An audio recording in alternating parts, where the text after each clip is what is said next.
Man, I'm really getting tired of people telling me Sweetie Belle's cutie mark is totally gonna be a music note. Okay, just to clear this up once and for all, I don't think Sweetie Belle has that great of a singing voice. What? Did I get banished to space for that? Ah! A jock! Oh, Celestia, I'll do your homework. Just please don't hurt me. Don't worry, I'm not that kind of jock. Although if you could help me with calculus, that would be wonderful. Ooh, derivatives. Wait, how did you even get here? Are you a god? Only one of sports, and that's still unofficial. But if you don't know how I got here, and you're the only one here... No clue. I had to get Elon Tusk to send me up here. The walruses are such an advanced people. But since you're here, can you help me out with something? Yeah, I can give it a shot. What's up? I need some pony cis to help me review Brotherhooves social. Seriously, like most of the characters are cis. How am I supposed to relate to them? Well, I'm pretty cis, so I can help you out there. And I've been looking for a reason to talk about that episode, so I'm up for a collab review. Great! Wait, you're up for a collab review? Is that a tall joke? Are you being insensitive to my giraffe people? It was a space pun! Please don't attack me with your giraffe powers! Sadly, all my horns can do is play rave music.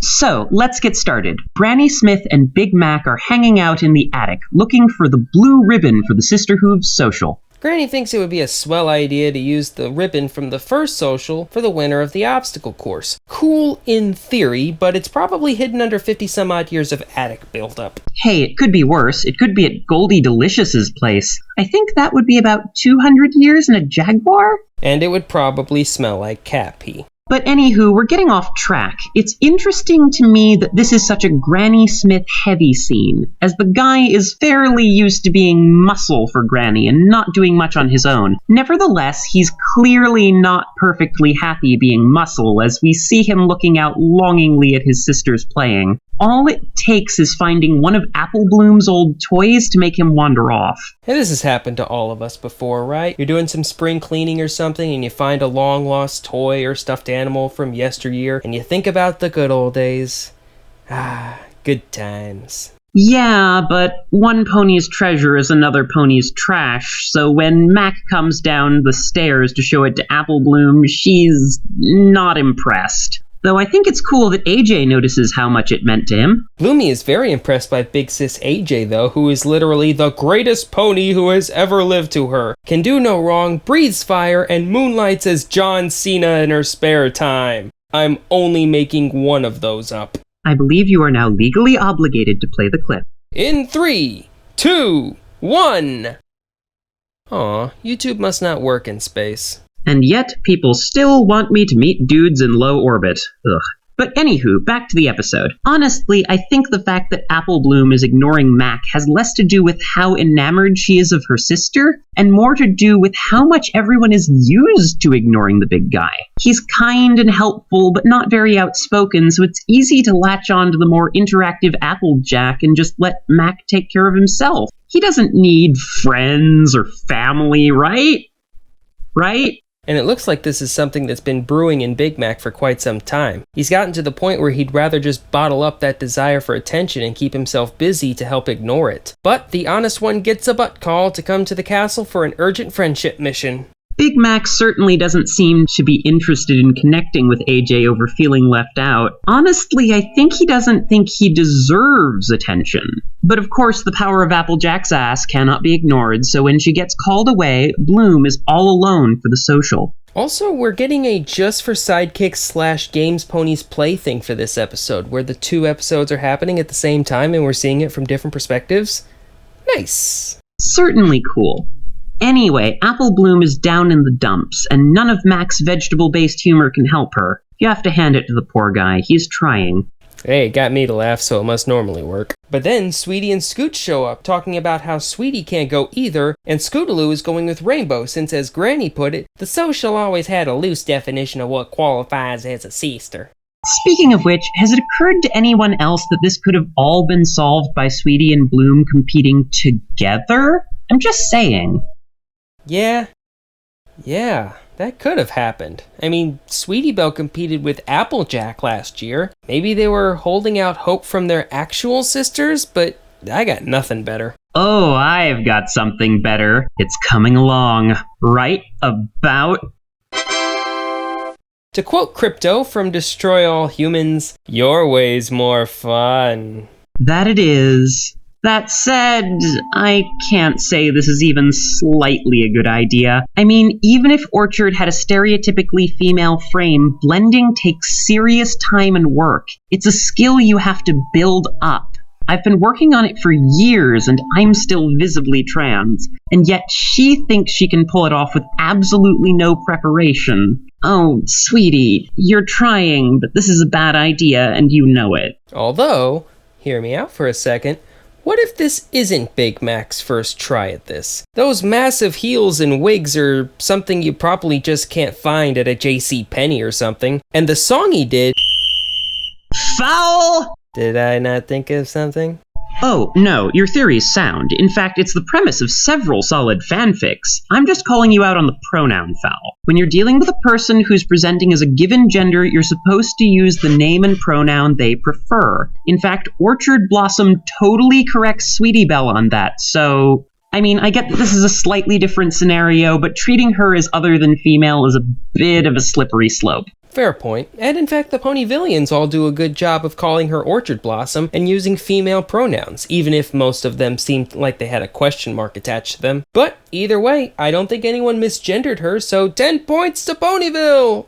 Totally. And I mean, it's really good that they did. When you don't pass, like if you were, say, freakishly tall and so nervous about your appearance that you hid yourself away on a space station, having people point out what you already know sucks about you is really harsh. They do a good job, and I can't honestly say anything in this episode is transphobic, but...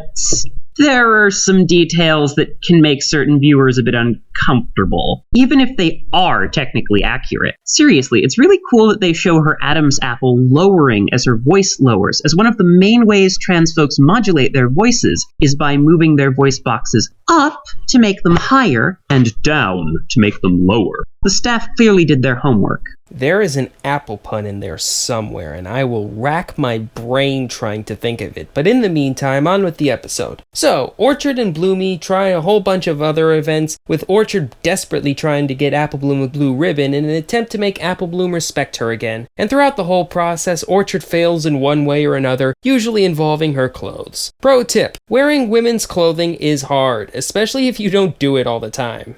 Seriously, we don't even get pockets. But anyway, I really feel the clothes were less of an issue here, and it was more the fact that most of the challenges were things that Apple Bloom and Applejack worked really hard on and practiced beforehand. Orchard never did any preparation for the various challenges, and if you've ever tried to learn how to juggle, you know it's not something you can just pick up in an afternoon. Especially juggling with your feet. That is talent right there. So, we come to the final event of the day, the obstacle course, and they're competing against the well-oiled machine of Rainbow Dash and Scootaloo.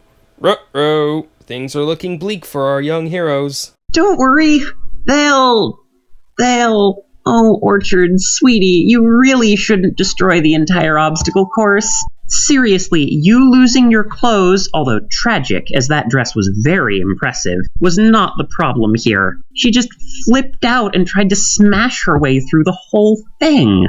Those chickens are probably going to need therapy after that encounter. So Orchard and Apple Bloom win, although mostly Orchard Blossom because she was dragging Apple Bloom through most of it, but are disqualified for nearly killing everyone else in the race. Okay, I know we have some serious stuff to talk about soon, but can I give a shout out to that cute stallion who showed up and wanted to give Orchard flowers? Seriously, I doubt she was interested, but that was just nice and kind of sad. Anyway, on to the resolution. Psst, Nicky, we can totally go back to calling him Big Mac now. No more female presentation. Ah, yes, that ending feels. It starts off slow with Apple Bloom doing most of the talking, trying to pry information out of him, which must normally be a chore and a half. But then we finally get what fans have been waiting nearly 5 years for. Big Mac talking in full sentences about himself. Not getting interrupted, not as part of a gag. Real Big Mac development! This is the good stuff! Darn tootin'! Seriously, this monologue about how he feels like he's nothing compared to his sister and wants to be a hero, even if it's just the little sis he loves. Man, that's cool. That's cool enough that I'll ignore him trying to pull off a female voice by going falsetto. Peter New brought his A game to this one. Oh, and did we mention just how visually gorgeous this all is? These cool autumn tones and a mournful, heroic sunset that's both sad and...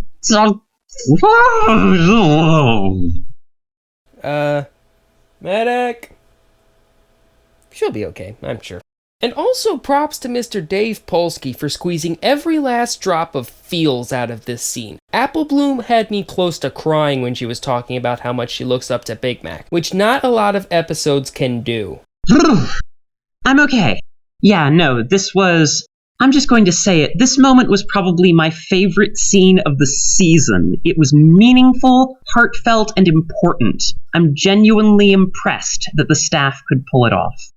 I'm not sure what else to say. Well then, how about some final thoughts? Personally, this was one of the better episodes of Season 5. It's charming and comes from the heart. Peter New puts in his finest performance to date, and the whole episode treated the subject of being trans with the respect and decorum that this topic deserves. As much as I'd love to see a trans lady on MLP, I don't think we can say this episode was really about trans issues.